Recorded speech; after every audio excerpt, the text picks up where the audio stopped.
Bonjour chers frères dans le Seigneur, nous vous saluons de la part du Seigneur Jésus-Christ. Partout où vous êtes dans le monde, que le Seigneur notre Dieu vous bénisse. Ce soir, nous venons transmettre la volonté de Dieu sur un thème qui nous est vital. Sortez du milieu du Babylone. Nous avons toujours entendu parler du Babylone. Et plusieurs personnes posent des questions.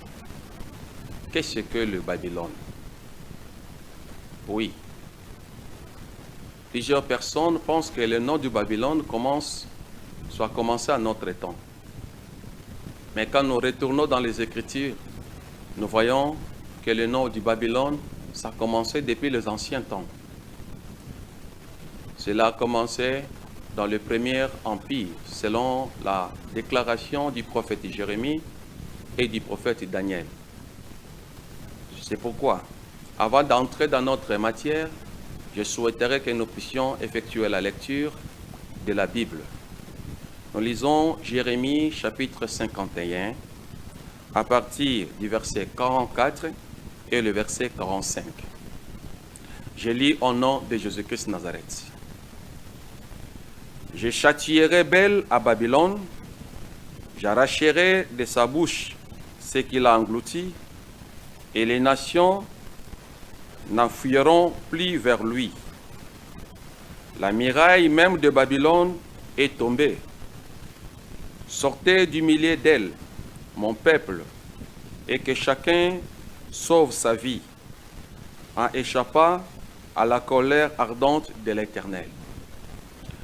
Nous venons d'entendre la prophétie du prophète Jérémie, bien-aimé dans le Seigneur, comment Dieu est en train de promettre châtier Babylone. Et dans ce châtiment, Dieu ne souhaitant pas la mort de son peuple, il demande à son peuple de sortir du milieu du Babylone, pour que le peuple ne soit pas concerné du châtiment, que le peuple ne tombe pas dans le châtiment de Babylone. Et quand nous lisons encore les livres de l'Apocalypse chapitre 18, nous lisons à partir du verset 2 et je vais lire le verset 4. La Bible dit, « Il y cria d'une voix forte disant, « Elle est tombée, Babylone la grande. Elle est devenue une lône. Elle est devenue une habitation des démons, un repère de tous les esprits impies, un repère de tous les oiseaux impies et odieux. » Et j'entendis du ciel une autre voix qui disait, « Sortez du milieu d'elle, mon peuple, afin que vous ne participiez point à ses péchés, et que vous n'ayez point de part à ses fléaux. » Chers frères dans le Seigneur, nous venons écouter les deux versets de la Bible qui nous recommandent de sortir au milieu de Babylone. Et quand la Bible fait cette répétition dans les deux livres différents, là, nous allons comprendre la grande importance, soit l'insistance de Dieu de ne pas avoir son peuple demeurer au milieu de Babylone. Écoutez, chers frères dans le Seigneur, nous savons que Babylone, c'était une ville grande et forte et puissante qui était dirigée par un grand roi de la terre au nom de Nabucodonosor. Nabucodonosor, quelque part, Dieu appelait Nabucodonosor son serviteur. Oui, mais Nabucodonosor, dans la prophétie, il y représente plusieurs faces. Il peut représenter la face de Dieu et il peut aussi représenter la face de Satan. Mais pour mieux comprendre les Écritures, nous allons comprendre quelque chose ici. Puisque même Satan, le diable, nous allons comprendre, il fut l'ange de Dieu qui mettait le sceau dans la perfection de Dieu. Il était serviteur de Dieu. Mais quelque part, il fait aussi un rebelle. Un rebelle, pourquoi? Puisqu'il n'a pas marché dans l'ordre de Dieu. C'est pourquoi il est devenu rebelle. Mais comprenez, bien-aimés dans le Seigneur, au temps du prophète Jérémie, Dieu a parlé à son prophète, recommandant à son peuple de sortir au milieu du Babylone. Pourquoi? Puisque Dieu dit, je châtierai Babylone. Pourquoi Dieu devait châtier Babylone? Puisque Babylone n'a pas exécuté la volonté de Dieu selon que Dieu lui a recommandé la responsabilité. Puisque quand Dieu a établi Nabucodonosor à Babylone, pour doter sur son peuple, Dieu n'a pas permis à Nabuchodonosor à maltraiter le peuple et à mener le peuple dans l'idolâtrie. C'est quelque chose que Babylone a oublié de la part de Dieu. Gloire soit rendue à Dieu, bien-aimé dans le Seigneur. Nous avons un Dieu, même quand il livre son peuple, sa miséricorde ne s'éloigne jamais de son peuple. Nous avons un Dieu bien-aimé dans le Seigneur. Il peut exposer son peuple dans la souffrance, dans le malheur, mais son amour n'a jamais été éloigné de son peuple. C'est pourquoi toi qui me suis ce matin, soit ce soir, je vais te rassurer. Quoi qu'il en soit, la situation que tu es en train de traverser, tu dois avoir toujours l'assurance que ton Dieu ne t'abandonnera jamais. Quoi qu'il en soit, la grandeur des combats, quoi qu'il en soit, la grandeur des persécutions, sache que l'amour de Dieu est infini et c'est immense dans ta vie. C'est pourquoi Dieu a toujours été merveilleux et Dieu est merveilleux. Chers frères dans le Seigneur, la Bible dit « Sortez au milieu du Babylone ». Mais quand nous allons regarder au fond de cette grande ville, Babylone, nous allons retrouver deux choses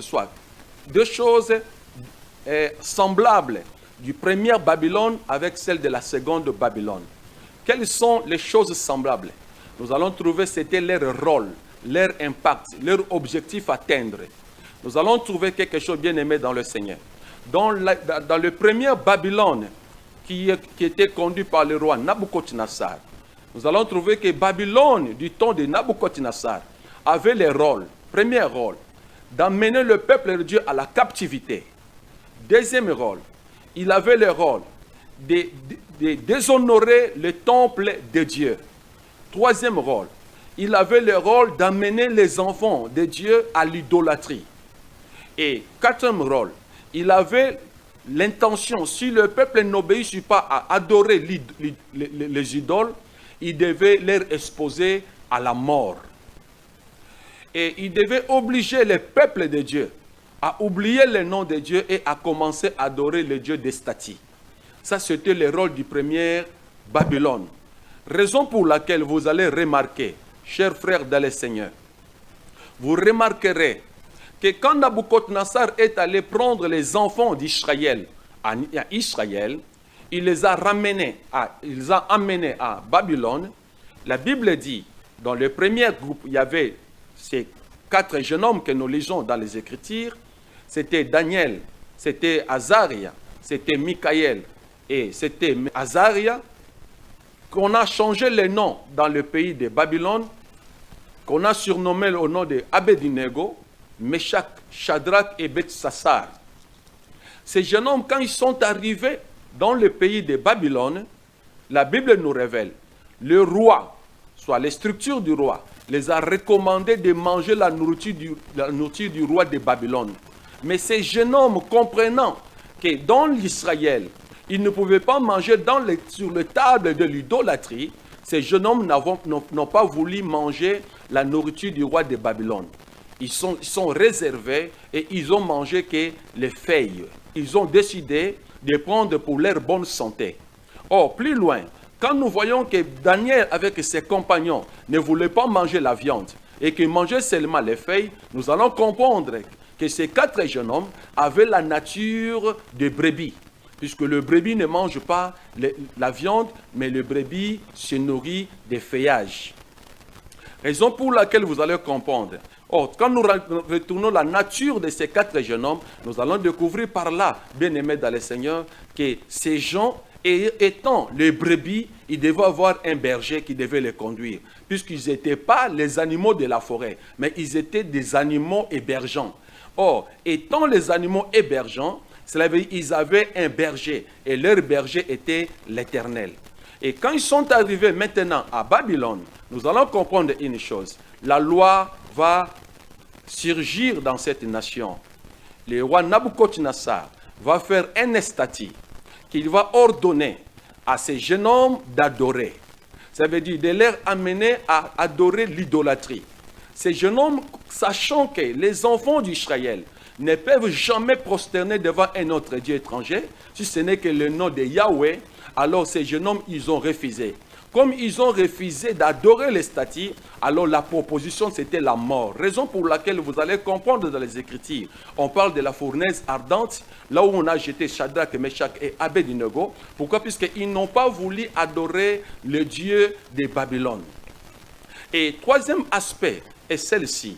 Et ils ont exigé encore, soit à Daniel, de ne pas adorer son Dieu, mais d'adorer le Dieu étranger. Mais ce jeune homme n'a pas voulu. Si nous lisons très bien les Écritures, vous allez comprendre que la vie de Daniel a fini à être exposée dans la fosse aux lions. Là, c'était dans le royaume de Darius, là des Médos et Perses. Mais nous allons comprendre quelque chose, bien aimé dans le Seigneur. Le premier rôle du premier Babylone, ça va correspondre avec le même rôle du deuxième Babylone. Le deuxième Babylone nous parle de l'Apocalypse. Là, nous voyons déjà la grande Babylone qu'on appelle la mère de toutes les prostituées. Cela veut dire cet empire qui est l'empire de la faim. Je vais toucher là un peu dessus. Alors, vous allez trouver que leur rôle, c'était quel rôle? C'était, ils devaient obliger les peuples, à tirer le peuple de la vraie adoration pour leur amener dans la fausseté. Deuxièmement, obliger tous les peuples d'adorer la bête, de se prosterner devant la bête, puisque là, il y a une loi commerciale. Si tu n'adores pas la bête, tu n'achèteras pas, tu ne vendras pas, tu ne feras rien. Ça veut dire là, on amène tout un peuple, toute une nation à idolâtrie vers la bête. Maintenant, si quelqu'un n'adore pas la bête, la Bible dit qu'il faut que cette personne-là soit tuée. Ça veut dire le même rôle que le premier Babylone faisait, c'est le même rôle que le second Babylone est en train de faire. Or, la Bible dit dans le livre de Ecclésiaste, chapitre 3, qu'est-ce que la Bible dit? Dans son 15e verset, « Ce qui est a déjà été, et ce qui sera a déjà été, et Dieu ramène ce qui est passé. » C'est pour dire quoi? Le premier Babylone qui a existé, c'est lui qui sera le même Babylone qui va exister au temps de la fin. Pourquoi le premier Babylone sera le dernier Babylone? C'est puisque ces Babylone devaient se déclarer Dieu. Comment il doit se déclarer Dieu? Vous allez remarquer, le premier Babylone qui était la tête d'or, celui qui est le dernier Babylone qui est le jambe de fer. Dans les temps passés, on l'a appelé au nom de l'Empire babylonien. Et dans ces temps de la fin, on l'appelle au nom de l'Empire romain. Or, quand nous voyons le nom de l'Empire romain et de l'Empire babylonien, quand nous rentrons dans leurs fonctions, nous trouvons qu'ils ont les mêmes fonctions. Quelle est leur fonction? Amener le peuple à l'idolâtrie, bannir la vérité de Dieu, combattre les saints de Dieu, déshonorer la maison de Dieu. Raison pour laquelle, bien-aimé dans le Seigneur, étant la tête et le pied, il veut être comme notre Seigneur Jésus-Christ, qui est alpha et qui est oméga. C'est pourquoi la Babylone que vous voyez aujourd'hui, il n'est pas aujourd'hui, il a été. Apocalypse chapitre 17. La bête que tu as vue était, et elle n'est plus. Elle doit monter de l'abîme et aller à la perdition. Et les habitants de la terre, ceux dont le nom n'a pas été écrit, dès la fondation du monde, dans les livres de vie, s'étonneront en voyant la bête parce qu'elle était et qu'elle n'est plus et qu'elle reparaîtra.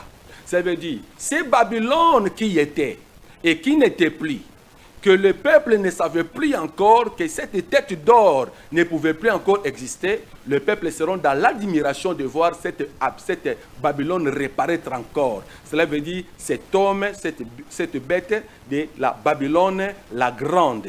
C'est pourquoi, chers frères dans le Seigneur, vous allez comprendre, la Babylone qui a maltraité le peuple au temps du commencement, c'est lui au temps de la fin qui vient maltraiter maintenant les peuples. Mais quel est son grand rôle?